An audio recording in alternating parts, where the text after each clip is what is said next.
Welcome, friends. So today I have a channeled message that came through in the very early hours of December 19th of 2025. This was just very shortly after 3i Atlas was closest to the Earth. And I gotta tell you, that morning was unique.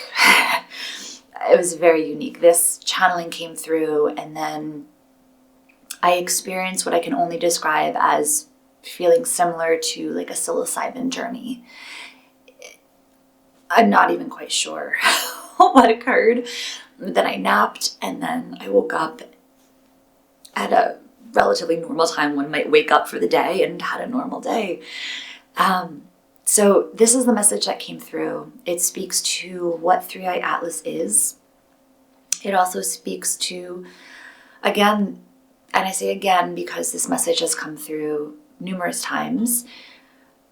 I believe I have a whole video which I'll link. I'm pretty sure it's all about not trying to figure out the meaning to something, but letting the meaning arise. Because as we allow the meaning to arise, levels and layers of meaning will come through. Because nothing is just one thing, right? And as it explains in the message, the more we can be open to that unfolding, when those new levels and layers of understanding come through, it is a sign, a message, a reflection, a mirror shining directly back to you that your consciousness is expanding. I'm going to stop talking and let the message speak for itself. So without further ado, friends, this is the message from December 19th. And of course, until next time, stay curious. Everything is consciousness being perceived by consciousness. So 3i Atlas was perceived to be a comet based on those that had the capacity to see it and view it. Were seeing it through that lens of consciousness until they realized that it was not operating as a comet is perceived to operate based on what we know. And that was the first shift, that 3i Atlas was presenting us with an opportunity to move beyond what we've known, to see something so clear as being other than what we've known, beyond what we've known, different from what we've known.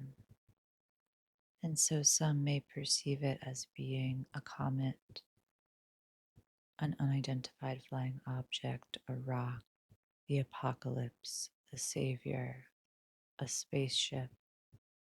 None of these are wrong and none of these are right, for it just simply is. And when we try to make it something based on what we've known to be true or what we hope to be true, we limit our capacity to see it for what it is. And already it has been something that mirrors back to everyone in conscious relationship to it, an opportunity to reflect back, seeing everything as a mirror, not as something to be defined or labeled, categorized, but when we can see everything that we encounter as an opportunity to reflect back to us our state of consciousness. If you are walking with friends and everyone sees this miraculous sight and you miss it, what might that be reflecting back to you?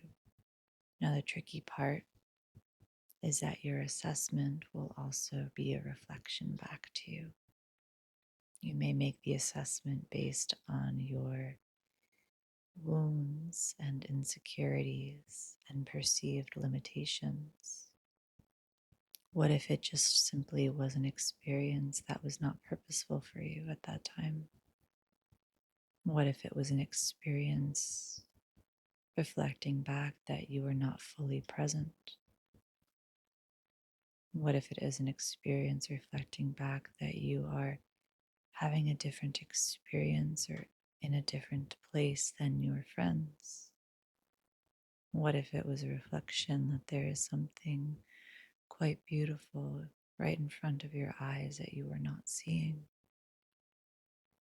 But if that reflection was you, that you are the beautiful experience, the beautiful sight that you are not seeing. And because everything is, and everything is of the all, it is all of those things. It can be all of those things. For everything exists in pure potentiality if we allow it to. And this is why giving meaning and trying to figure things out can be very beneficial in one perspective, but it can also be a great disservice.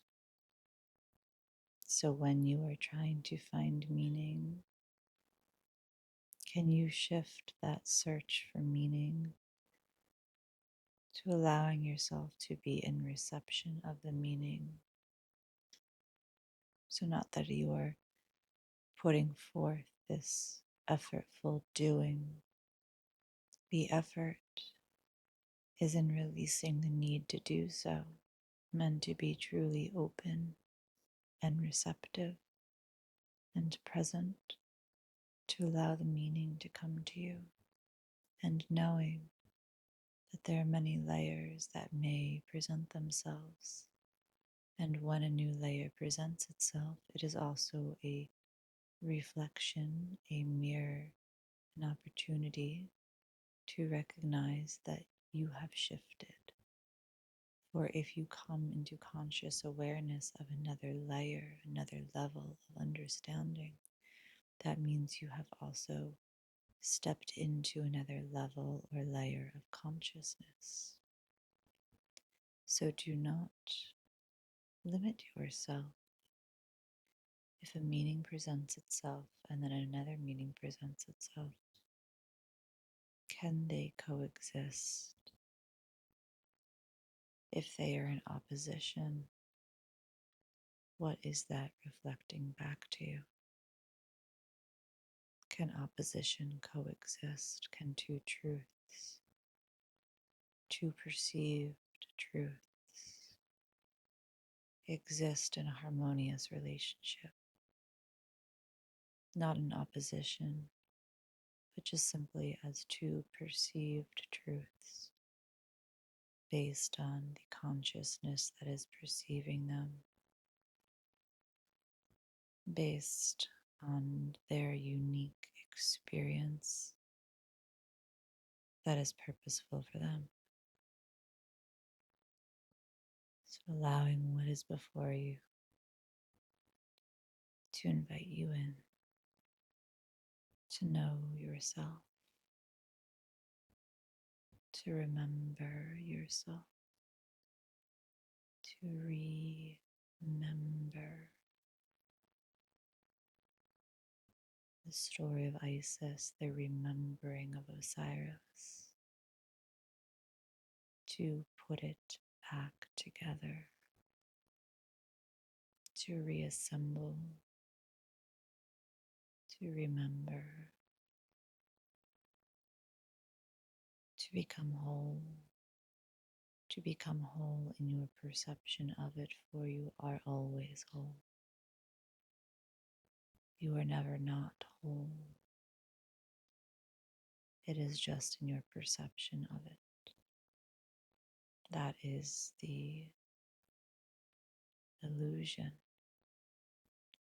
which not be whole is an energy of separation.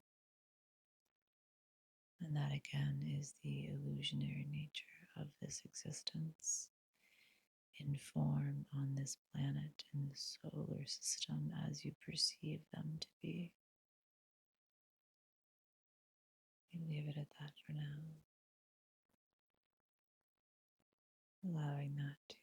digest,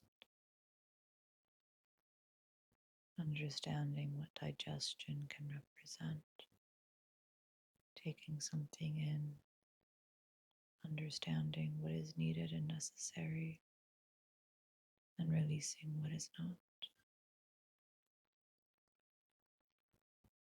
But not figuring that out, trusting that the body knows what to do,